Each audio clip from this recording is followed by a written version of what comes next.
A pack of Lush Supreme Braids extension, sewing off the closure to the wig cap, drawing the wig guideline, crocheting the Lush braid extension, plaiting cornrow on the closure, beading the wig, trimming the wig, burning the tips, pouring hot water, and finally tinting the closure with Mousse tint. I made this gorgeous Peaciechia Bead Step Braids wig from start to finish. If you want to learn how I sewed the closure, crocheted the braid, tinted the lace, and got that perfect finish, subscribe to my channel, give this video a thumbs up, and watch the video to the end. So the tools I use in making this wig are 4x4 closure, your wig cap, your small crochet pin, needle and thread, and your 1 pack of Lush Supreme Braid extension. So your first step is you're going to wear your wig cap on your mannequin head like this.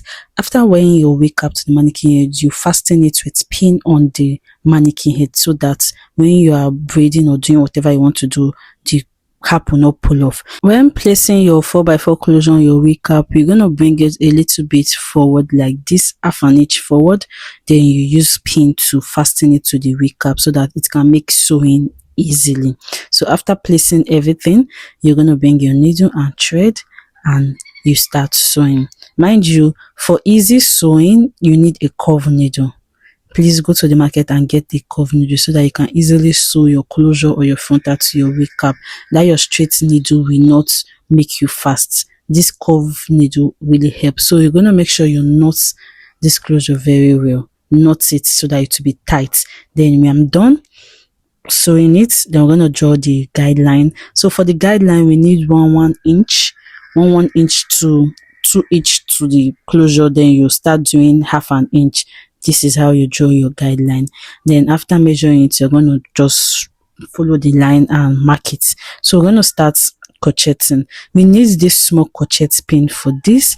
You can knot it like this. When you're crocheting it, then you braid. There are 2 steps. Either you knot it first, like you knot the first part like this and braid, or I'm going to show you how I did the second one. It's the second one that I used throughout, you know, when I was crocheting the wig.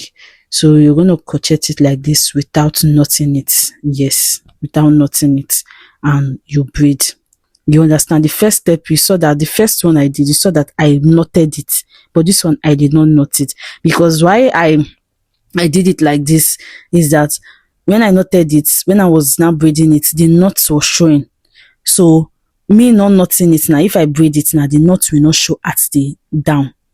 So that's why I prefer this method. No, this is a down part. I'm going to leave a little bit of spacing. Yes, but when getting to the top, you start crocheting closer together. You understand? I know I told you that this is a step bead, like a bead step.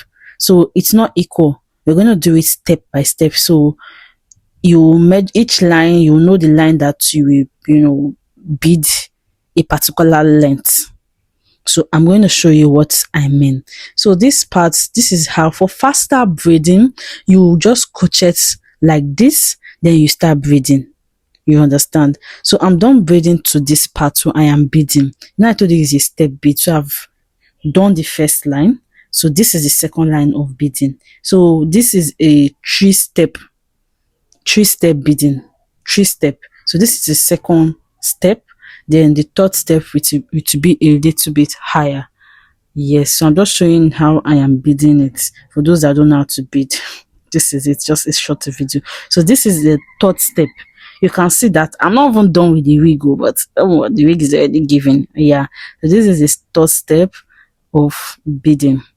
Then after this part, I'm going to now braid the remaining part of the hair and do the cornrow on the closure.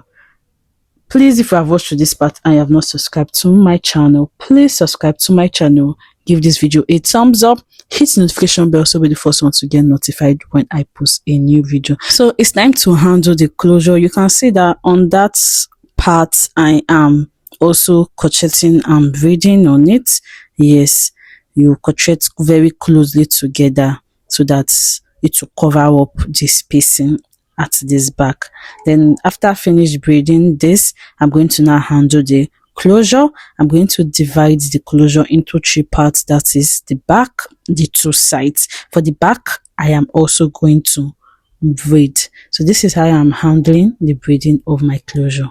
Yes, please make sure when you are braiding this closure, you will braid it very tight so that it will not lose. You know, it's a wig, it's not somebody's head. You're going to use this wig for a long time. So I'm finished braiding the back and the side. I braided 2 lines at the side.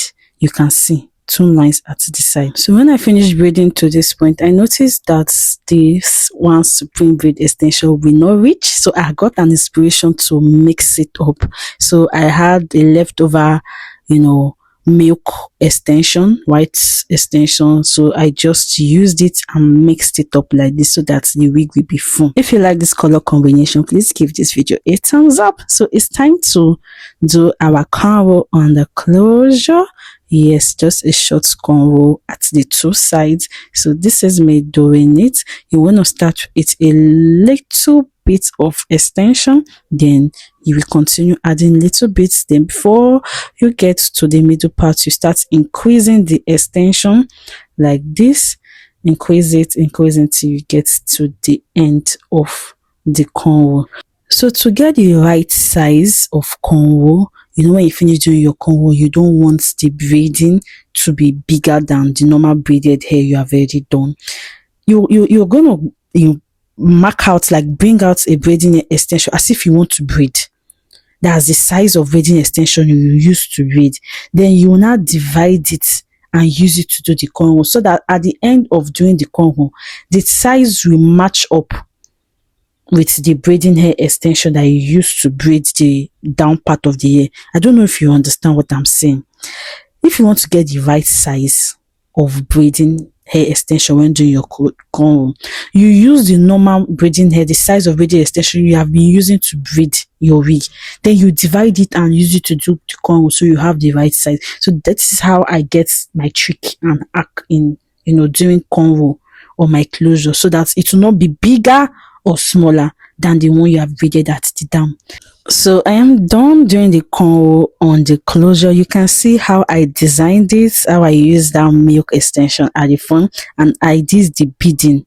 Yes, I did the beading. You can see that. I know I told you it's a 3-step, but I just had to do that small 4th step at the front, just at the front there like that. You can do yours like this. So it's time to trim. Yeah, so I am trimming the wig, trimming it, then cutting the tips. Yes, trim to that down part and cut the tips. You don't cut it close, so that it will not, the knots will not untie. So you're gonna bring it down before you cut the tips of the hair. So after cutting the tips of the hair, I'm gonna burn. Yes, I'm gonna burn the tips. So to burn the tips of an extension, you're gonna need your candle and your lighter or whatever you're going to use to light the candle. Then you start burning. Make sure you have a bowl of water beside you so that you can dip your hands when it's hot. You can see that there's water on my hand because I have dipped my hand inside a bowl of water, so that's how they do with no missing my hand go burn. So I am done burning all the tips. You can see now the wig is already giving. You can see the step, the 3-step, 4-step, 3.5 step. So the next step is pouring hot water on the wig. Yes, so after finish braiding, you pour hot water on the braiding extension so that everything will be smooth and give it that shiny look. Yes, so that it will not be rigid. Make sure you dip it very well. Make sure every part of the wig hot water has touched it. So after finishing this step, you're going to dry it. So before it gets really dried, you're going to tint the lace so that everything will just get dried together. So this is my Mousse tint. I'm going to use my brush to brush it in like this. So I'm brushing it in. Then after finish doing it, it's dried. The wig is dried. So I'm going to cut out this excess, you know, wig cap, so that our lace, our closure will show. It will not be longer a black wig cap that is showing. So this is it. This is a wig, the finishing of the wig. Yes, this is the finishing. How do you like this wig now? It is giving Peaciechia Bead Step Braid. Is it not giving? If you love this video, if you love this wig, give this video a thumbs up and subscribe to my channel. Bye.